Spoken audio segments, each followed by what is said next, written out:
Welcome to Cambodia and the beautiful temples of Angkor Wat.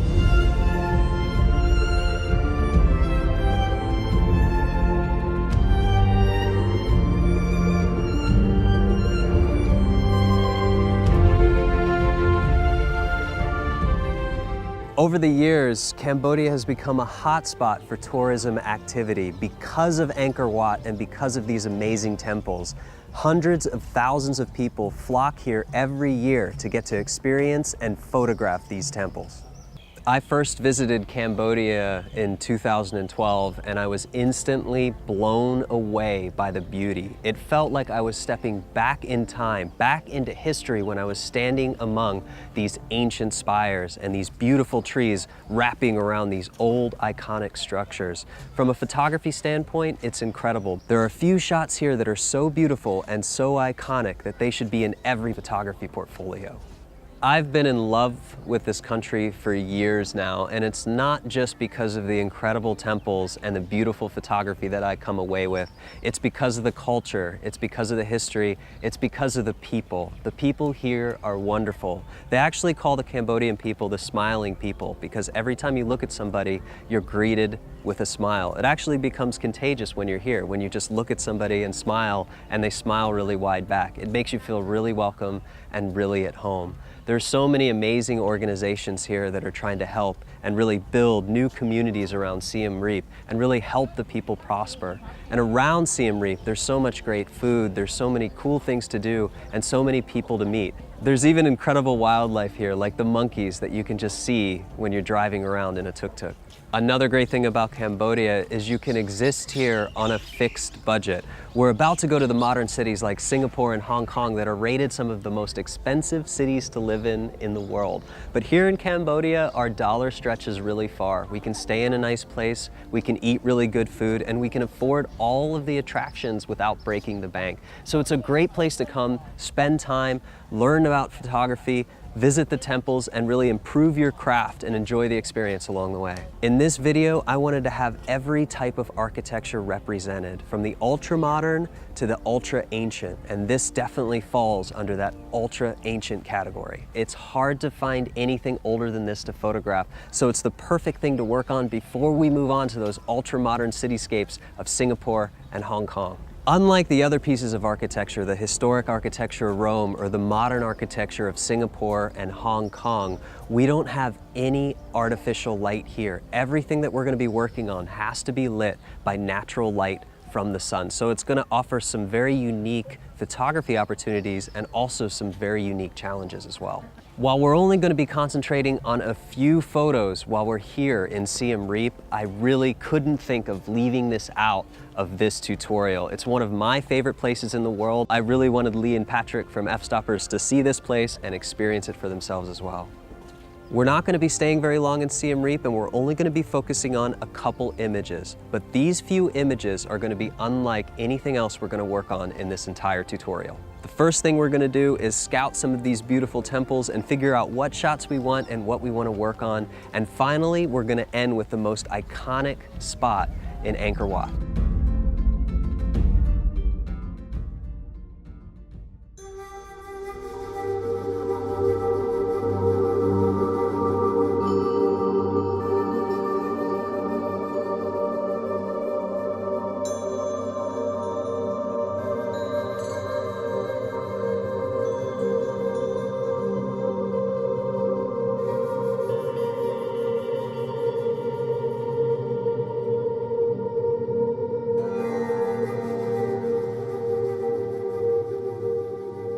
Here in Angkor Wat, there are dozens of beautiful temples to explore. Now, I've been here many times, and no matter how many times I visit, I always find these new, amazing things to visit and photograph. But by far, my favorite thing about these temples are the trees that grow out of the temples and surround the archways of doors. Some of these temples are over 1,000 years old, but they've only been discovered relatively in recent history. And when they were discovered, they were actually covered by dense jungle. So that jungle had to be removed and these temples had to be reconstructed. And any trees that they could remove were removed to save these temple structures. The ones that remain are the ones that actually fused so tightly to these temples that removing them would destroy what's underneath. So they became now very iconic and very symbolic of Angkor Wat. Now I know where each of these trees are, and they all offer something a little bit different. But this one that we're about to photograph now is by far my favorite tree in all of Angkor Wat. This is a pretty simple shot. I just want a straight-on example of the trees, the roots leading into the frame, and the doorway surrounded by these roots that lead into the trunk of the tree. Let's take a look at the shot. Now, while the tree structurally is amazing, the composition is really cool, it's just a fascinating subject. Unfortunately, it has no light on it. The sun's actually setting behind this tree, so I'm getting even a darker area. It just looks flat and uninteresting, even though it's a fascinating subject. So in general, with photography, light is the most important thing about capturing a scene. So sometimes you just have to be honest with yourself. Even though you found a wonderful composition, an amazing subject, interesting leading lines, without light, sometimes, no matter what you do, it's just not going to work. Now around this compound here, there are 4 or 5 more temples, and a couple of them also have trees. Now this is definitely the most interesting tree, but there's one over there that's facing the other direction, and the sun is actually illuminating it. We're lucky enough to be here at the golden hour where that tree looks amazing. I'm fortunate that I run photo tours here every year, so I have many more chances to come back here and have the perfect light. Next time I run a photo tour here, I'm actually going to bring everybody here first thing in the morning so we can get the golden light on this beautiful tree behind me. But for now, we're going to move on to the one that still has the beautiful light on it. Usually I recommend for people to shoot Angkor Wat temples, any of these temples, first thing in the morning. Usually the light's in the better place, it's all quiet, you have the whole place to yourself. But in this case, it's a very special situation because one temple works perfectly at sunrise and one works perfectly at sunset. So while I came here to get that other iconic tree, this one's actually in a better position. Most of what we're going to do in this tutorial specifically is framing what I like to call scenes. We're working with a lot of depth, a lot of different elements, and really wide angles. This is really the first time where we're just zooming in and cropping down one specific element for the composition. So inside of Angkor Wat and the whole temple complex in Siem Reap, there are 1 or 2 iconic big temple shots, but most of walking around in these ancient temples is going to be about just capturing little details. Whether you're zooming in on some of the carvings or the Buddha statues, there are so many of these different things to find, but it's going to be a little bit different because we can't stand back and set up a wide angle because it becomes uninteresting that way, because everything around these little details is not important. So it's a little bit different, and it's also much simpler than the other things we focused on. So it's not going to require anything complex. It's not going to require bracketing because the light is really soft. It can be done in a single balanced exposure. As far as post-processing goes, we're going to take a look at ways to increase the amount of texture and contrast to really give it a lot of pop and clarity. Since we got here late in the afternoon and the light was already starting to fade, I sort of scouted around just this little spot here, tried some things from the side, low angles, 3/4 angles, and actually settled on the straight on perspective. So I positioned myself right in the center of the doorway. I tilted the camera just up just a hair so I could keep the door just a little bit off the center and lower to the bottom of the frame. I really like the way that the roots from the bottom lead into the frame and everything is right there, nice and centered. Again, this is probably the most simple composition that we're going to work with in this entire series, but a lot of things around these temples are going to be that way. They're going to be straight up detail shots. And when I'm doing detail shots like this, I like to have all my vertical lines to be perfect. I don't want any distortion, and I just want to display the subject as it is.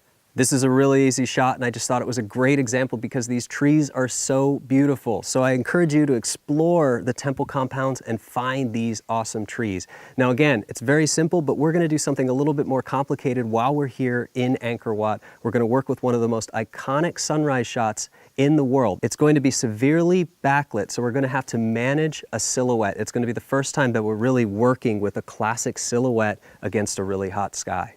This shot's also pretty cool, so let's take it into Photoshop and add some texture, detail, and clarity.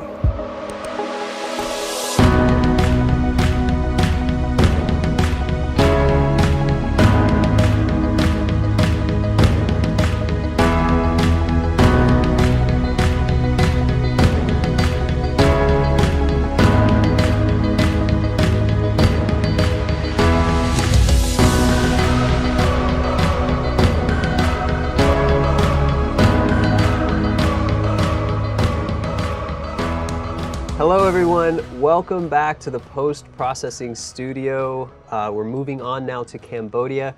With what you just saw in Cambodia, I talked about the beautiful tree temples, I like to call them, where the trees have wrapped around these beautiful temples. Now, with everything that we've been doing so far has been really dedicated to blending natural and artificial light together. We've been working with old historic architecture, Rome, Cinque Terre, Vernazza, Manarola, really cool places like that, but this is the first time where we haven't had any light. And truth be told, this is not a difficult scene to process. I just really wanted to include it, and to be honest, it's actually nice to take a little break. So since we've been concentrating so much on advanced post-processing, blending, luminosity masking, and things like that, I'm gonna take it back a few steps and we're just gonna enjoy tweaking simple details. And in this case, we're gonna talk a little bit about taking something that already looks pretty nice in color and giving it some texture and detail in black and white. So let's get started. Here we are in Capture One. I've only decided to include one file here because it's actually almost perfectly exposed. You can see that if I check, only the highlights are blown out here, but I can quickly recover them just by pulling the highlights back. Pretty simple stuff. So there's no reason to do any blending or anything like that. What I'm going to do is just try to find a balance point of where I want the shadows and where I want the highlights. I'm just going to keep everything from getting blown out. Pretty simple stuff.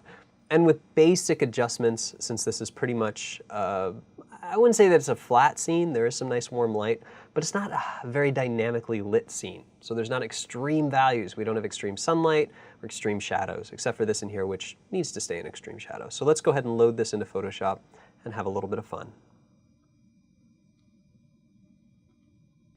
Now that we're in Photoshop, I am just going to clear that really irritating reminder that I have exported something from Capture One. So let's take a step back a little bit. We've been pushing color. We've been pushing reality. We've been doing all of these things. So let's take a step back and let's simplify it a little bit. Let's do something different. Let's talk a little bit about black and white photography.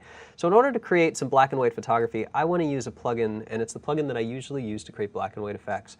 And it's actually called On One Software Black and White Effects. So pretty consistent naming with exactly what I'm going to be doing. It's not actually in the filters here. You actually have to go under File and Automate. And under Automate, you can select all the perfect effects. So this will be Perfect BW9 Suite. I'm just running the trial right now, which you guys can do. They give you 30 days for free. As you can see, it loads a preset default here, and it gives us a bunch of options on the right. Now, this is something that you guys hear me do all the time. I do not use presets. I really go out of my way to try not to use presets, but to be honest, some of these over here are actually pretty cool. So we can get, like, check this out. We can get some really nice effects here. Mirror Glow, Platinum. This one's called Wall Street, but it feels kind of like a sepia tone. I'm just going to pick one that's a little dramatic, not too dramatic, but I think something more like rugged, and we'll see how this changes. So with something like rugged, you can see now it's popped these details out. So it's gone from very flat to very contrasty. Now with this preset enabled, all it does is it changes these settings. So anytime that I click on this, you can see that it's going to update my sliders. So at any time, I can reset this. You can see this is a soft focus effect. But I can always go back to the default. But we can kind of take a look at a few of these and see which one we really want to use. That's okay. I really like this rugged one. It seems to add a little bit more texture to it, and also a little bit of a vignette around the edges. So with this as a base, now I can go in and make adjustments. Over here on the right, there's some basic things you guys should be able to understand: brightness, contrast, highlight, shadows, blacks and whites, and detail, which is pretty cool. So you can see as I start to change the brightness, that's kind of a no-brainer. It was set to a negative before. We can up the contrast just a little bit, pull the brightness up just a little tiny bit more. And you can see blacks and whites, that's actually going to clamp. Remember, we use clamping all the time. Imagine this was a curves layer. We just drag the bottom pin to the right and the top one to the left. You can see that's just going to clip those values. It's pretty nice. This is nice too, because if we looked at this as a color layer, we can actually adjust, let's say, the yellows. So the yellows in the scene, we can actually change the priority of the balance. And you can see that I can brighten the yellows in the scene, I can darken the yellows in the scene. Let's say the blues you can see is the sky in the background. I can brighten and darken those values in the background. So it gives us a nice base to work with. But I'm just going to go ahead and keep this close to the default, and I'm going to click Apply, and we're going to work a little bit more in Photoshop. Well, you can see the beginning here. We have our barely adjusted raw, some beautiful color and texture, but now we've gone overboard with the texture with the black and white. I really like the contrast. Let's load another filter by On1, and this time I'm going to use Perfect Enhance 9. Perfect Enhance 9 is really cool. If we show the whole suite, and I've shown the whole suite, we have layers, and we have different things that we can do with the layers. But this gives us, this is probably the most simplified color and contrast detail correction tool on the planet, because it literally gives you, don't ever click auto tone or fix focus or anything like that, but it gives you these really easy ways. Like say you want more brightness, you can click plus brightness, minus brightness, more contrast, plus contrast. More vibrance, color, obviously those do not apply here. But look at this, we can add some detail. Let's add a little bit more detail here. So make those details just really scream. We can add a vignette. So you can see the more of the vignette. Obviously the vignette is positive, gives white, negative starts to give black. So we can start to add a negative black effect around here, which is really nice. We can pull the brightness up in the center. Actually, I don't like the brightness because of the doorway there, but let's go ahead and pull the vignette down just a little bit more. So it's nice. So we can make some custom adjustments here, and we'll go ahead and pull no noise, let's say highlights a little bit more, contrast a little bit more, and we'll go a little bit crazy on that vignette, a little bit even more crazy on that vignette, and a little bit more brightness, a little bit more contrast. And you can see it's kind of a neat way to work because you can just add. It's like mixing this palette of corrections that you can do. I'm going to leave everything else down here. This is going to give us more areas that we can fix focus, which we don't have to do here, or we can just do more sharpening with more detail. But we've also applied that up here. So with that applied, I'll say apply, and we'll go back to Photoshop. Well, that's pretty cool. So we've gone from this, which was pretty dynamic until we got this in there, and now it's even more dynamic. Let's do a few more things though. I want to accentuate that vignette by making a negative vignette in the center. So I'm going to create a curves layer, and I'm just going to ramp up these curves just a little bit, and I'm going to gamma boost. And with a gamma boost intact, I'm going to use the gradient tool. I'm going to change this. I usually use the linear one. We're going to do a radial gradient. I'm going to switch it from white to black, and I'm just going to draw from white to black just like this. And now I'm going to get more brightness in the center. And we'll tweak it a little bit. I probably want to go ahead and protect my shadows and just change the highlights just a little bit like that. And that looks pretty good. So really, this is just going to be a quick example here. We're going to do a few more things, but basically what I want to show you is just sort of the difference. You know, sometimes when you have a scene it's interesting, you know, it's pretty, it works for some things. It may not be a portfolio shot, but it's definitely a beautiful scene. It's fun to experiment a little bit. So I'm really well known for pushing colors and just pushing vibrance and textures and stuff like that. Sometimes it's nice to just take a step back and simplify things and work in something that's a non-color palette. And speaking of non-color palettes, we can also work, instead of just being a black and white, we can do different things. Like for example, using a photo filter instead, you can say photo filter here, we can pick something else like a sepia tone. So you can see that maybe becomes a sepia tone. Or we can actually colorize this black and white image with a sepia color as well. And then we can create something that's even more different. So it's not a black and white image, now it becomes a monochromatic image. So here's where we can create sort of that old school sort of textured style. So we can create some pretty nice effects that way.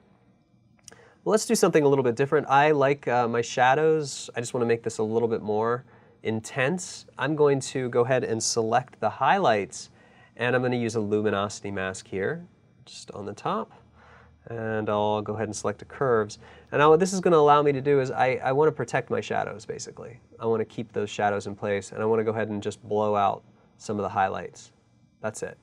Just some of the highlights. And I usually don't do that, but for this, I want it to feel a little bit more textured, and in this case, a little bit more broken. That's kind of the word that I'm looking for here, just where it looks older, like it's an older film stock, or just something more interesting. So we'll go ahead and blow those out.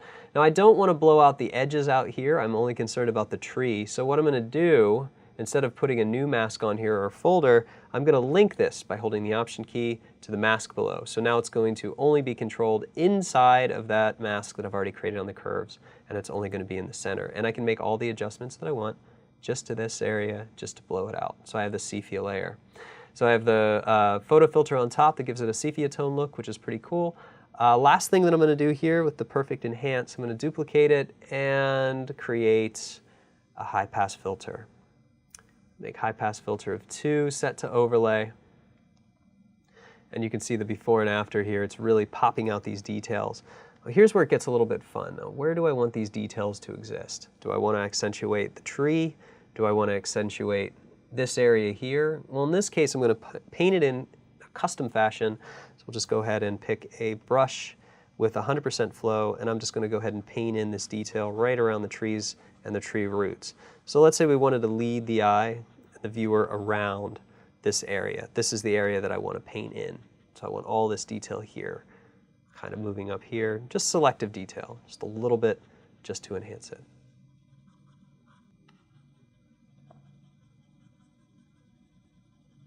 That looks pretty good. Let's go ahead and fix that. That looks pretty good there, right around the doorway. So we have some extra sharpness, which looks really nice. I'll just call this high pass. And we'll call this colorize, just so we have everything intact. And I'll name this adjusted. Raw. That looks pretty good. So we're doing pretty good so far. Now, here's where I want to have a little bit more fun. I really like this, but now I want to accentuate the three-dimensional aspect of this. So I have all these color corrections going on. I'm going to create one more, and I'm actually going to create a mid-tone mask. So remember what we did last time? Created a mid-tone mask. First thing I want to do before I create a mid-tone mask, I'm going to turn off all these adjustment layers, all the color correctors that I have. I'm going to go to Channels, load the RGB, create the mask here, and I'm actually going to duplicate it one more time, invert it, select all, and I'm going to subtract this one, and then this one. It's going to give me the error saying that nothing's actually happening, and I'm going to go ahead and create another curves layer. So now with the midtones selected, I'll turn everything else back on, and I should be able to pull down those midtones. And the midtones I'm looking for right around here. And that's all I'm really trying to do, is to cause that extra contrast in those midtones, just to pop it out a little bit more and make it more dramatic. We'll go ahead and throw this right on the top underneath the colorize layer, and that pretty much takes care of that. So here's our before with our black and white effect turned on. We have a little bit of detail here, and then we have some final color correction to get it to look a little bit more unique. So that's a pretty cool thing that you can do if you want to make something look like an old photo. If you just want to have something that's a little bit more dramatic. Another thing you can do is crop this a little bit differently. Say you were going to work in Instagram, this would make an excellent square crop. You can see that you could actually center it up just a little bit and it would look great. So you can see you have this nice tree and everything there. And not everything always has to be vibrant color. Sometimes old objects look awesome if you just treat them as so, if you just treat them as these old sort of postcard or textured elements. So sometimes you can just create something that you maybe would not have done in the first place, but in the end, it's always fun to experiment. In this demonstration, we've examined ways to make really cool black and white effects and also the sepia tone effect. But bear in mind, in my portfolio, you guys know me for very vibrant colors, so I rarely use black and white and I rarely use sepia. But in this case, if I had to choose one, I'd definitely pick the black and white.